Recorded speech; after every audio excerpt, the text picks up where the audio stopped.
This podcast is for informational purposes only and does not dispense medical advice. Always seek the advice of a physician or other qualified health providers if you have any questions regarding a medical condition. Never disregard professional medical advice or delay in seeking such advice because of something you have heard on this podcast.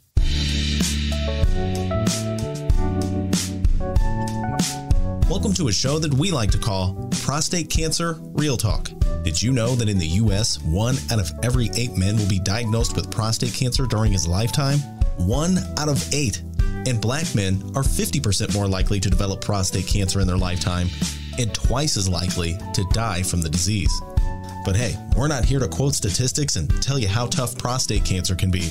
Rather, we are here to create a supportive community of survivors, a place where we can discuss the real-life coping methods from the perspective of a married couple who are living through it day by day. Our hosts, Elle and Shay. This is Prostate Cancer Real Talk. Today, we welcome back Mr. Clarence Williamson of Memphis, Tennessee. He is a prostate cancer survivor and staunch advocate. Clarence is the co-founder of the Memphis-based support group Man to Man. He also serves as an advocate for several prostate cancer advocacy groups, including Zero Prostate Cancer, the National Alliance of State Prostate Cancer Coalitions, the Promise Registry, and others. Clarence was diagnosed at 54 years old and as a 26-year survivor demonstrates that early detection and treatment can have positive, long-term life-extending results. He is now committed to making information about prostate cancer available to all men and stresses the importance of PSA testing. Ellen Shay, take it away. Today, we're going to talk to Clarence Williamson, who is a long-term survivor of prostate cancer. Many times when we get the diagnosis of prostate cancer, sometimes our minds go to the worst case scenario. And we're here to talk about the fact that it is not the end of the road, so to speak. You can have a long, fulfilling, and productive life, literally decades after you are diagnosed. And we'd like to welcome Clarence to our show today, and he's going to be sharing with us his story. Hello, Clarence. Hello, Elle. How are you?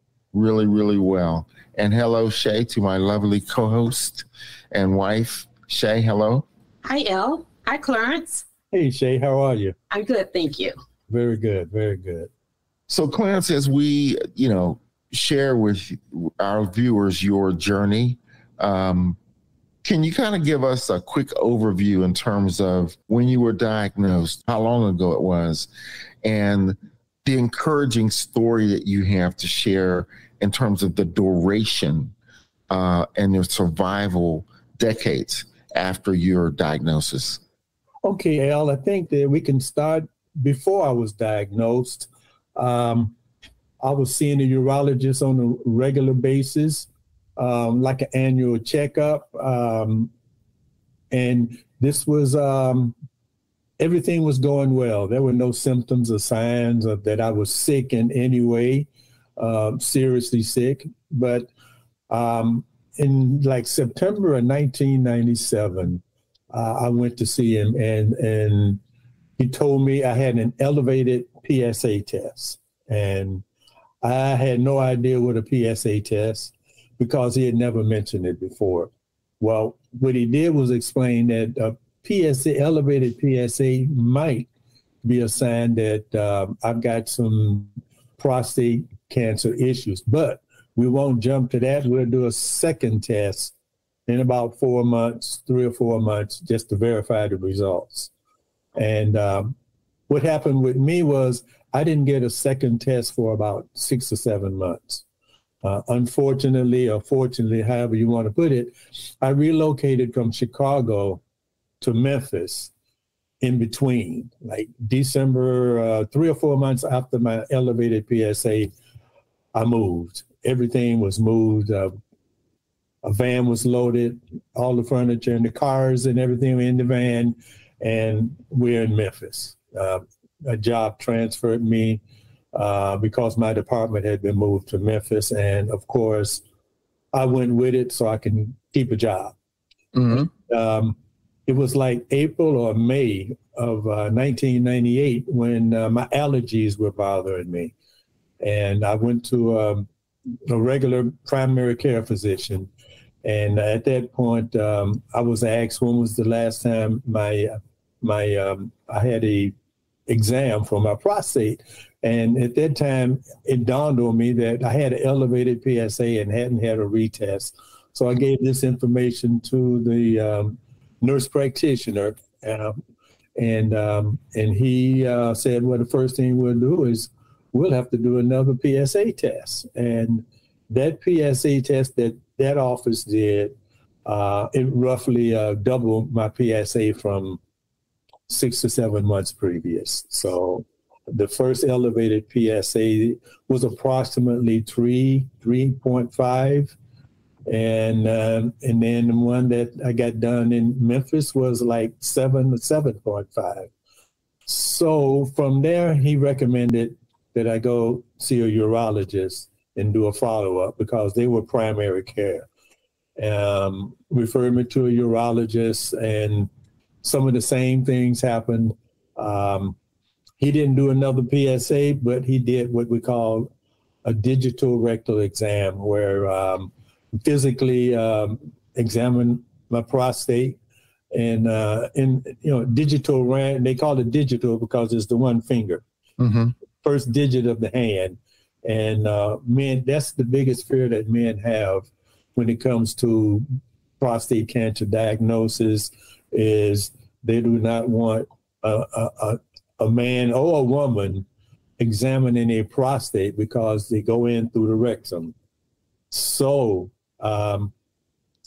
it didn't bother me. I had been examined by doctors many times over my life, and not that way, but I accepted it because the man said cancer. And so I was willing to do whatever I need to do to find out what's going on with my body.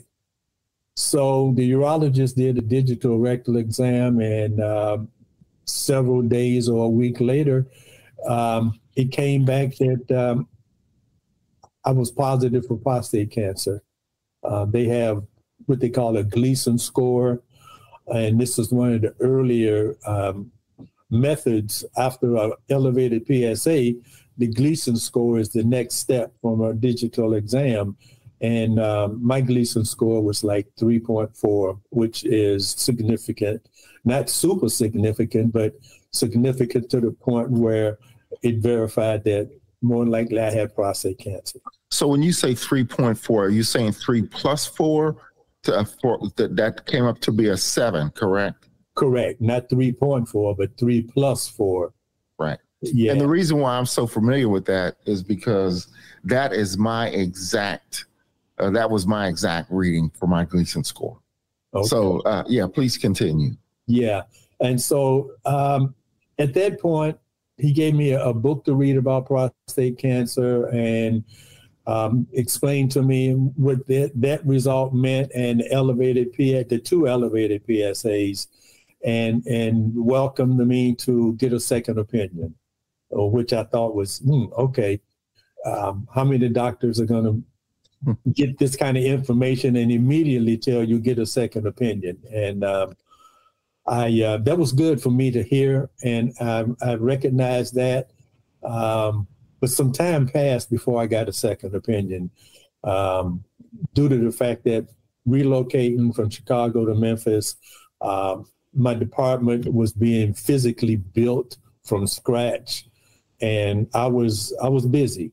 You know how we get busy, and I was dedicated to making sure that everything was successful as far as my move to Memphis went. And I kind of put it on the back burner.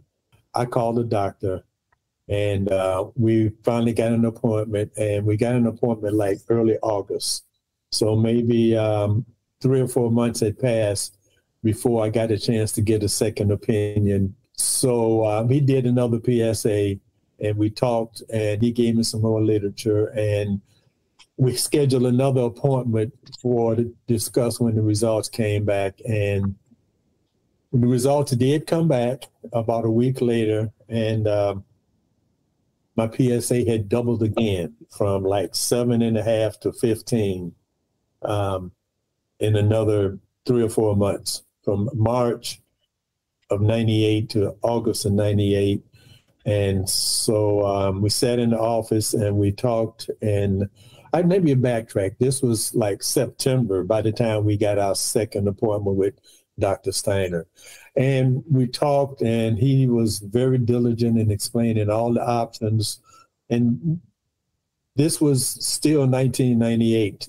So that makes me a 26-year prostate cancer survivor in this coming September. The PROMISE Registry is an exciting new partner of Prostate Cancer Real Talk. PROMISE is a registry of prostate cancer patients who want to learn how their genetics can affect their treatment options. To learn more, visit prostatecancerpromise.org. So you had your surgery in 1997? No, 1998, September 1998. So this year I'll be a 26-year survivor. This is July, so I absorb a couple of months and call it 26 years. So okay. I figure at this point in my life I can do that. But so we scheduled the surgery because he was so thorough in all his exams, and September 1998, I had what they call a radical prostatectomy, which meant that it was open. Years later, about 5 years later, they started doing something called robotic surgery. And today, a large majority of prostate cancer surgeries are done through robotic, which is not as invasive. After the surgery, the next morning, the surgeon came in and he said that all of my margins were clear. That was the outside of the prostate cancer bed.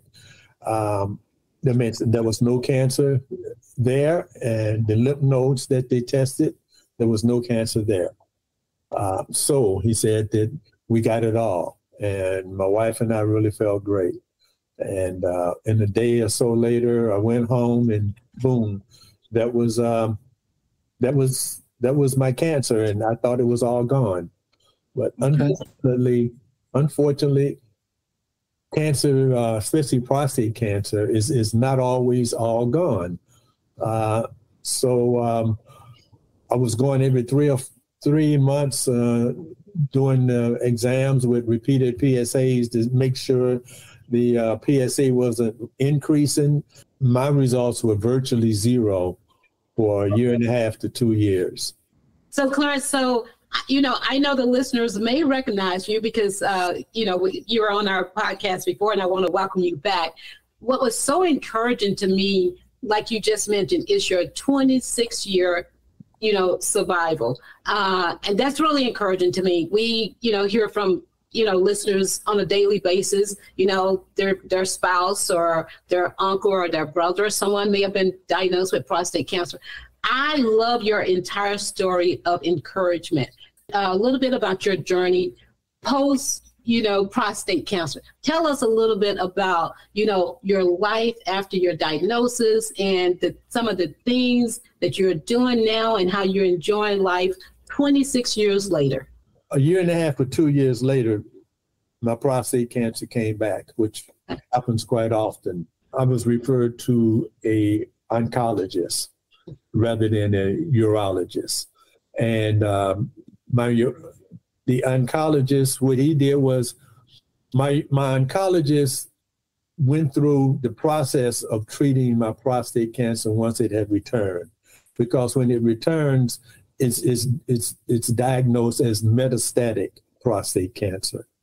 And my prostate cancer returned in my bones, which is one of the places it returns to mostly for prostate cancer. And the treatment for me was the protocol was something called androgen deprivation. We refer to it as ADT. And that's a hormonal treatment that prevents your PSA from rising, prevents your body from producing testosterone. And the way the doctor explained it to me, it would go all through my body and get to the cancer cells in my bones and keep them from growing. So I started that. And I guess by this time it was maybe 2000, 2001. And I stayed on ADT treatment for a number of years. As a matter of fact, I'm still on another version of ADT treatment. But through it all, my wife and I have found a way to be positive about my treatment and positive about life. And the message I want to get to all men is that life doesn't stop because you've been treated for prostate cancer. I still have the side effects that are common with prostate cancer. I live with them, and I have a positive outlook that as long as I'm being treated with the protocol, the best treatments of today, then I'll be okay. After I started the ADT treatment, I was so grateful that I wanted to give back to other people that were treated, other prostate cancer survivors, because what I began to learn and understand is that men, by and large, ran from prostate cancer. If they heard the word prostate cancer, immediately they would turn away and didn't want to hear about treatment, didn't want to hear about symptoms. And so I found a way to get involved with the advocacy. Early prostate cancer usually has no symptoms. And just like I was diagnosed, I had no symptoms. I was 53 years old, felt great. And then the doctor said, you got prostate cancer. So sometimes it's hard to believe. I don't, some of the men in our group didn't really come around to the doctor telling them they had prostate cancer immediately. But if you keep going to the doctor, you'll get more information and you'll begin to see that the analysis and the diagnosis of the possible prostate cancer, if they get repeating themselves, then you have to admit that you have prostate cancer. Clarence, so, I don't think I ever asked, did you have a family history of prostate cancer? No, I did not have a family history of prostate cancer, to my knowledge. Okay. I did have a family history of cancer, and on my father's side, all of him and his brothers all died from different types of cancer. Okay. My dad died from lung cancer, and I may have had an uncle that died from prostate cancer, but the information I received years ago was that he had stomach cancer. Okay. So, cancer is the big secret. The big C, families in the past didn't talk about it, and to a certain degree, families today don't talk about it. So I've had cancer in my family. I've lost many cousins to cancer. So when I got diagnosed with cancer, people may find it strange, but I was not surprised when I got diagnosed. But today, I'm working with these organizations. Our support group has grown to, we do an annual prostate cancer event yearly in September to promote Prostate Cancer Awareness Month. So we've been doing that for 5 years. And this year we're going to work with 3 or 4 other organizations to put on the largest prostate cancer event in the history of Memphis, Tennessee. And that's September 28th. And if you want some more information on that, I'll be glad to give you information on that. Well, absolutely. Absolutely. We'll definitely follow up and get some additional information on that. I want to follow up on a couple of points that you made. You mentioned a positive mental attitude and how important that is. I think many men, including myself, when you get this diagnosis, it is a shocking reality for you to deal with. And eventually you can come around to having a positive mental attitude, but not everyone gets to that point. And we were talking a little bit earlier about how important it is to remain positive and have a positive mental attitude about this. How is that even possible, Clarence? So tell us a little bit about some of the things that you and your organizations that you deal with do to try to keep men encouraged and try to get them to understand how important it is to have a positive perspective on this? You know, that's one of the most difficult tasks involved with men that have been diagnosed and treated with prostate cancer, because it's such a big change in their life. Number one, it's a scary situation to have been treated for cancer and still know that it's still possibly in your body. How do you deal with that? So I guess each person has to deal with it slightly different, but what we have to have in common is the attitude to know that everything will be okay. Mm-hmm.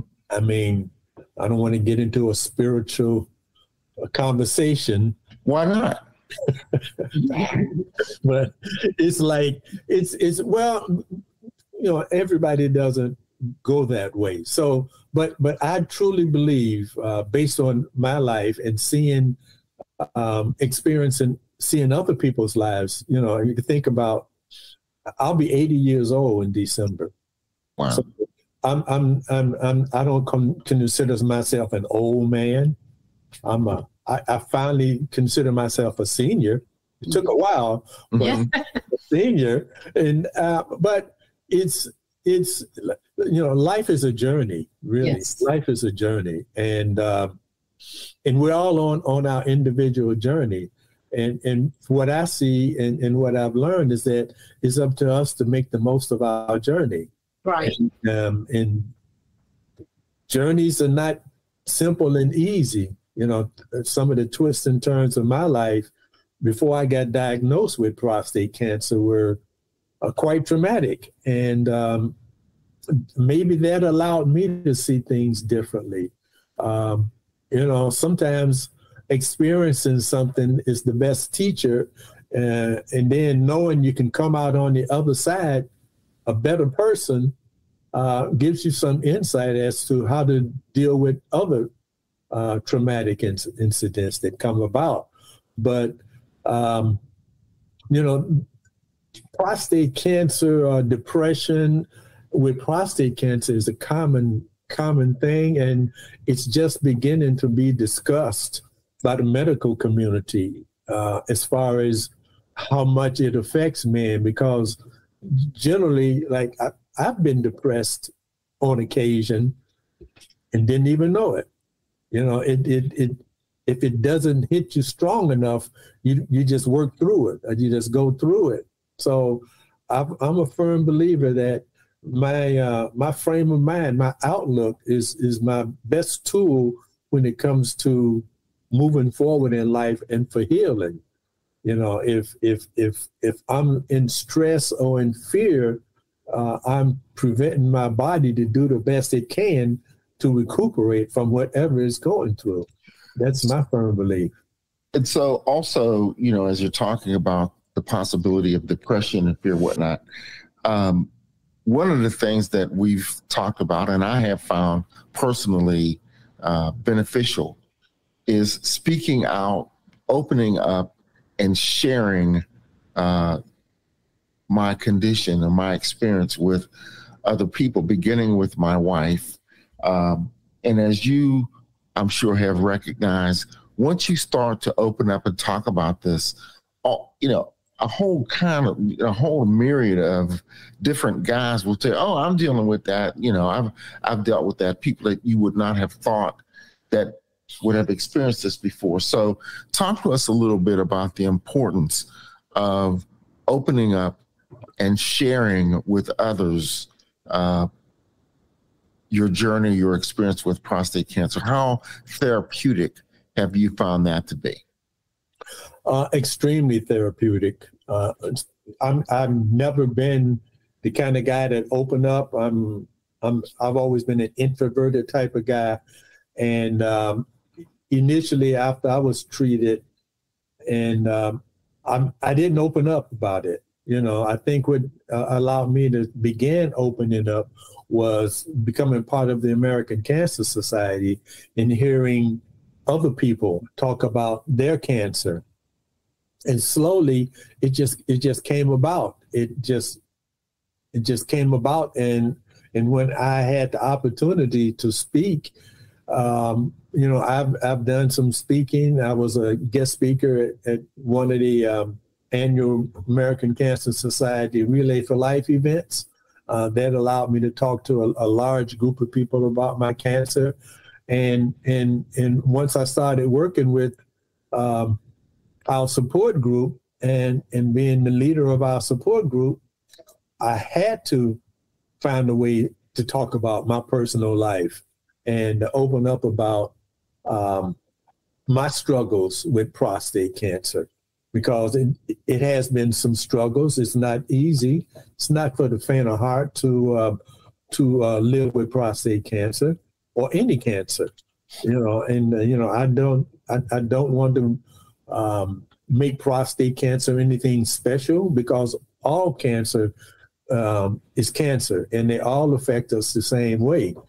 But I choose prostate cancer to advocate for, because that's the number one thing that affects the men in the world and in our country and in the Black community. When I found out early on that the Black community, men are twice as likely to die from prostate cancer, it alarmed me. It really did. And that's what made me want to do more into advocacy to get the word out to all men, but especially men that need the information the most. Hey guys, this is El. Did you know that during the treatment of prostate cancer, our genes may be our most powerful tool? That's why the PROMISE Registry was formed, and that's why I joined. To learn more, go to prostatecancerpromise.org. That's prostatecancerpromise.org. Clarence, I wanted to ask, so you mentioned that the high rate of depression in prostate cancer patients. So I would imagine that depression probably stems from the side effects of prostate cancer, which, as we know, a large percentage of prostate cancer survivors could experience ED. So when you guys are having discussions, would you say that the depression probably stems from the ED? Because that's what we hear that a lot. Actually, yeah, ED is the big one. And because it's such a big change in the life of a man. Men are different creatures, and they're born a certain way, and their focus is on different things. Yes. So men's focus, I've been told, until they're in the grave. There's always a certain amount of sex in their head. Yes. You can perform or not, it's still there. But and that's hard for men to deal with. And that's the first hurdle that I think needs to be overcome when you're trying to understand your journey with prostate cancer. Even before that, the fact that you may develop ED keeps some men from being treated. Exactly. Yep. Yeah. There's a certain amount of men out there that die from untreated prostate cancer because they don't want to deal with ED, erectile dysfunction. Right. Not knowing that there's men dealing with erectile dysfunction for other issues other than prostate cancer. Yes. But yeah, that we talk about it, and sometimes in the group we laugh about it, and that's good. Laughter is healthy. And when you can laugh about a subject that's so serious, it's healthy for you. Years ago, before COVID, we had a guest speaker, and we had a sex therapist come in, and she kind of even opened my eyes. I always want to learn more, but then the way she and there was plenty of wives there. My wife was there. And her thing was that other than sexual intercourse, there are other things just as important in a relationship. And like that word intimacy. And intimacy plays a big part in sex. You know, the physical act is just part of it. The intimacy that's shared is the important part. And a couple can share intimacy without the physical act of sex. And I listened to that. I listened to that because, you know, that let me know that I could do better than just be in a shell, you know, because I think men kind of go into a shell, and I know, yeah, we go into a shell sometimes, and it's hard to pull us out of it. Right. And that's what causes the depression part. Okay. Mm-hmm.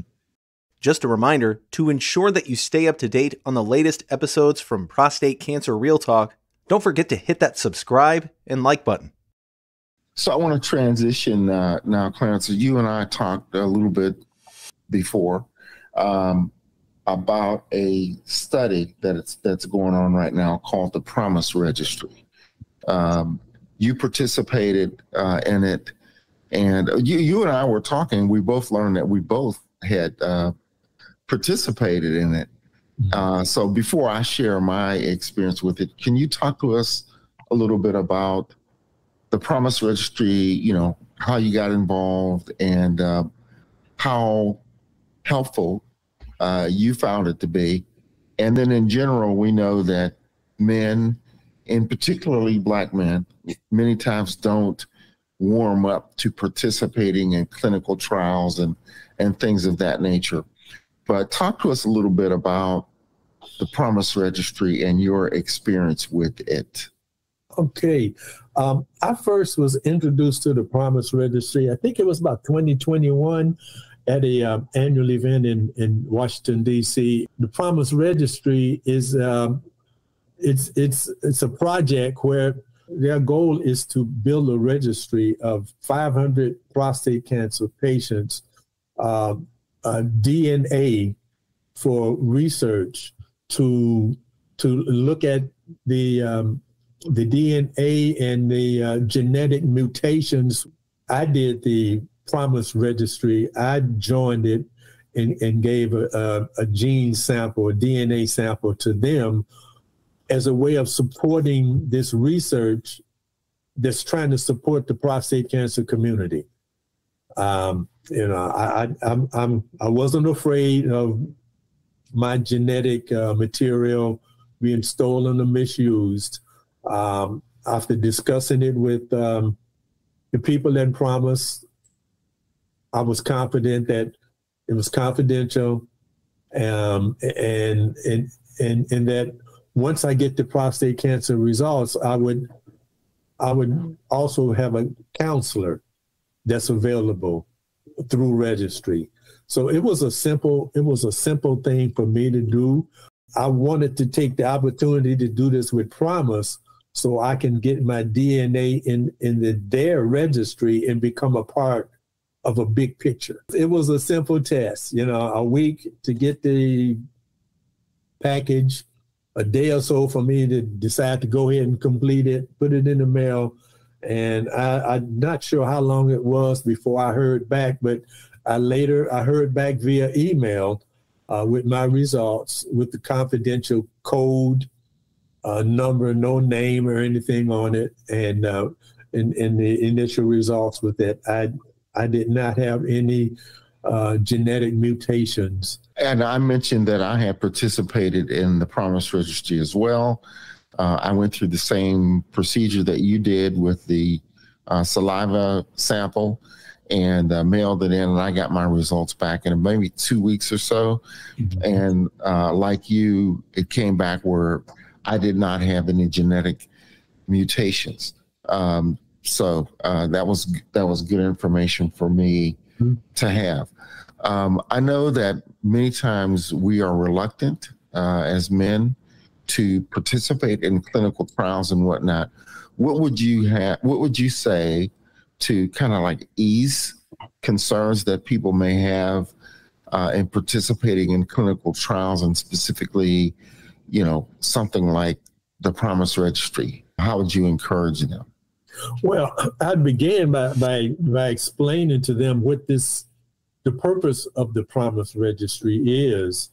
And, it's their testing and on all, on 35, the last count that I heard was 35 different genes, not just the common ones like BRCA1 and BRCA2. And what they're learning, what they want to learn is what other genes out there connect different cancers that are not known yet. That's what I want to do, because I look at the big picture, and I look at history I look at our history as a nation and as a race, and we all know that the unfortunate crimes that have been committed against us as a race, and especially as Black men, well, I can't let that affect me today. I look today, and that part of my confidence is I choose not to live in fear. And if I can do something that may be of help later on to other people, then I'd rather do that than to be paralyzed by what happened in the past. Mm-hmm. And it's easy to convince people that the past won't happen again, but it's an individual choice, and my choice is to try to encourage them to participate, because if we don't participate in clinical trials as African Americans, then we're doing a disservice for our race. Mm-hmm. Because clinical trials are geared toward the people that participate. And if we're not participating, then the results are going to be skewed to another group of people and not us. Mm-hmm. There's also a push, and is already starting, for researchers to develop their research in a way that is more inclusive. It include more minorities in their research. And because believe it or not, I've tried to get in some research trials, and I was denied because I didn't fit the protocol. Mm-hmm. They have parameters that they set before they even start their research. And if the parameter says nobody with high blood pressure, nobody with diabetes, you know who's going to be eliminated. So researchers are being urged to be more inclusive and not set up a parameter where it would exclude certain people. Okay, so as we wrap up a little bit here and go toward the conclusion of our discussion with you, Clarence, you've been involved as a prostate cancer survivor and now an advocate for almost 3 decades. Tell us a little bit about what you've seen in terms of the awareness level and the responsiveness, men recognizing that they need to go in for their PSA tests and whatnot. What has been the evolution or progress, if any, within the community, particularly the Black community, for men recognizing the importance of this and then being proactive about getting PSA tests and getting this preventative perspective for prostate cancer? Have you seen progress over these 26 plus years, or I know we've got more to do, but what's your perspective on that?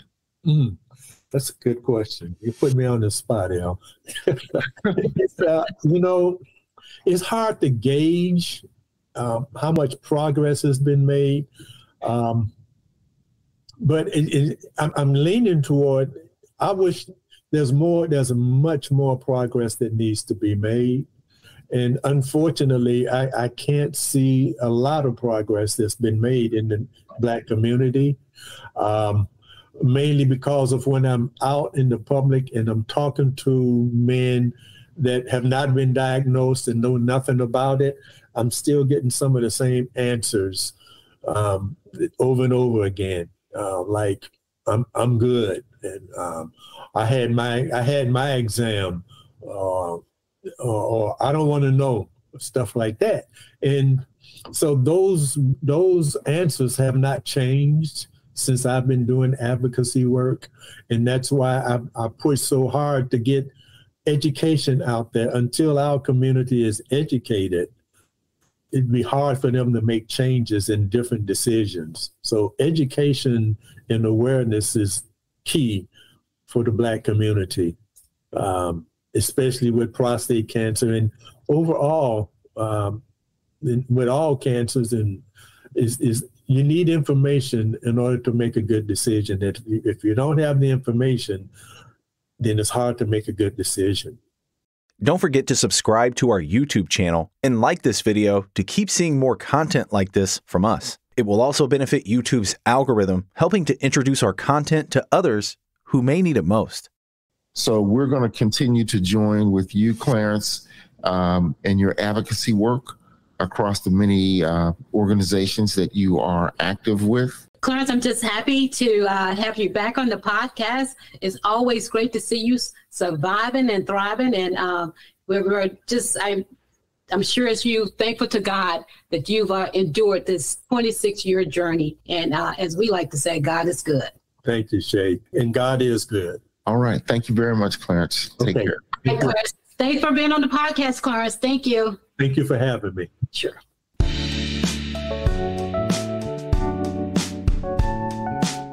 To find out more information on the guest you just heard or previous guests and a list of Prostate Cancer Real Talk episodes, visit our website, prostatecancerrealtalk.com. And if you have a question, comment, or if you would like to share your story, send Elle and Shay an email, ellandshay@prostatecancerrealtalk.com. That's L-E-L and Shay, S-H-A-Y, at prostatecancerrealtalk.com.